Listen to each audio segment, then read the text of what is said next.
कांग्रेस महासचिव प्रियंका गांधी आज प्रयागराज पहुंचेंगी। यहां से कांग्रेस नेता प्रयागराज के सोराम विधानसभा के गौहरी गांव में फूलचंद पासी के परिवार से मुलाकात करेंगी। बता दें कि कथित तौर पर गांव के दबंगों ने उनकी पत्नी, उनकी और उनके बच्चों की हत्या की थी। पुलिस पर आरोप है कि पीड़ित परिवार ने हत्या से कुछ दिन पहले शिकायत की थी और सुरक्षा मांगी थी, लेकिन कोई कार्रवाई नहीं की गई। इस दौरान आशंका जताई जा रही है कि नाबालिग से सामूहिक दुष्कर्म भी किया गया। यहां पर स्थानीय दबंगों ने कुछ दिन पहले घर जाकर धमकाया था, फिर भी पुलिस ने कोई कार्रवाई नहीं की। प्रियंका गांधी गौहरी पहुंचकर इस नरसंहार में मारे गए लोगों के स्वजन से मिलकर उनका दुख बांटेंगी। प्रियंका गांधी के प्रयागराज दौरे को लेकर भाजपा के साथ ही अन्य दलों की भी निगाह लगी हुई है। मृतकों के घर वालों ने गांव के ही एक दबंग परिवार पर रंजिश की वारदात को अंजाम देने का आरोप लगाया है। हालांकि पुलिस कई अन्य बिंदुओं पर जांच में जुटी है। किशोरी का शव नग्न हालत में मिला, ऐसे में सामूहिक दुष्कर्म की भी आशंका है। सबसे पहले तो मैं कांग्रेस के तमाम कार्यकर्ताओं को धन्यवाद देना चाहती हूँ कि आप सब आज यहाँ आए हैं। इसके साथ साथ मैं आपसे क्षमा मांगती हूँ कि आप काफ़ी समय से इंतज़ार कर रहे हैं, आपको असुविधा भी हुई होगी। तो देखिए, मौन मैंने इसलिए रखा ताकि मेरे देशवासियों का ध्यान इस बात पर आकर्षित हो कि उत्तर प्रदेश में संविधान को नष्ट किया जा रहा है, लोकतंत्र का चीरहरण हो रहा है। कल नरेंद्र मोदी जी, प्रधानमंत्री जी यहाँ आए, उन्होंने दो चीज़ कही। सबसे पहले तो योगी जी को एक प्रमाण पत्र दिया कि कोरोना की दूसरी लहर में उन्होंने कितना अच्छा कार्य किया। दूसरी बात उन्होंने कही कि उत्तर प्रदेश में अब विकासवाद है। तो मैं पूछना चाहती हूँ कि ये कैसा विकासवाद है कि जब कोरोना की दूसरी लहर चल रही थी तब तो आपने पंचायत के चुनाव करवाए।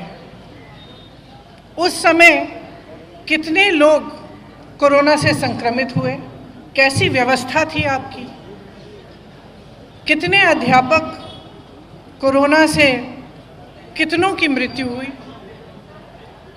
लेकिन आपने पंचायत के चुनाव कराए क्योंकि आपने सोचा कि चुनाव का परिणाम आपके पक्ष में आएगा।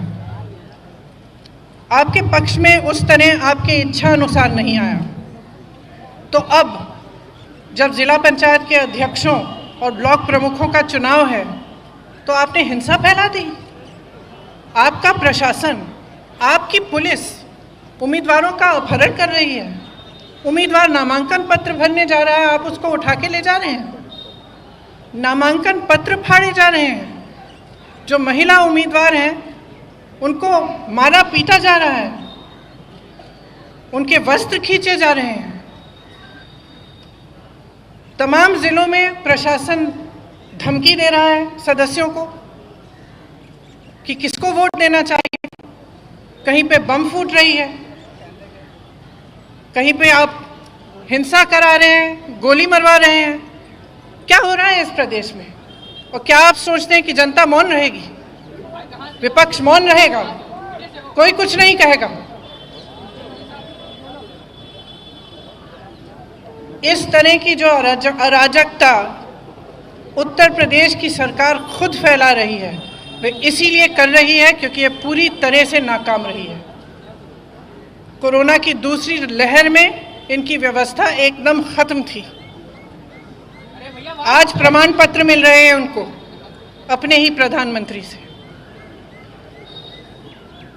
तो इस तरह से लोकतंत्र पर जो वार हो रहा है, जो संविधान पर वार हो रहा है, ये आप सब जानते हैं। उत्तर प्रदेश के आप सब जानते हैं कि कोई नई बात नहीं है इनके राज्य में, पिछले कुछ सालों से चला आ रहा है। लेकिन अब इस स्तर पर गिर गया है। प्रशासन, पुलिस, हर चीज़ का इस्तेमाल इसीलिए किया जा रहा है कि लोकतंत्र यहाँ से ख़त्म हो जाए। तो हम लोकतंत्र के पक्ष में खड़े होने के लिए आए हैं, जनता के पक्ष में बोलने के लिए आए हैं कि हम ऐसा होने नहीं देंगे। इतना कहना चाह रही थी मैं आपको। आप सबको बहुत बहुत धन्यवाद कि आप यहाँ आए। आज मैं सिर्फ इस पे बात करूँगी अभी मैं 1-2 दिन के लिए यहाँ हूँ तो काफ़ी समय होगा, हम दूसरे मुद्दों पर तब बात करेंगे। अभी फ़िलहाल तो लखनऊ का है। देखिए, या तो उनको दिख नहीं रहा है क्या हो रहा है इस प्रदेश में। अगर महिला सुरक्षा पर योगी जी और उनके प्रशासन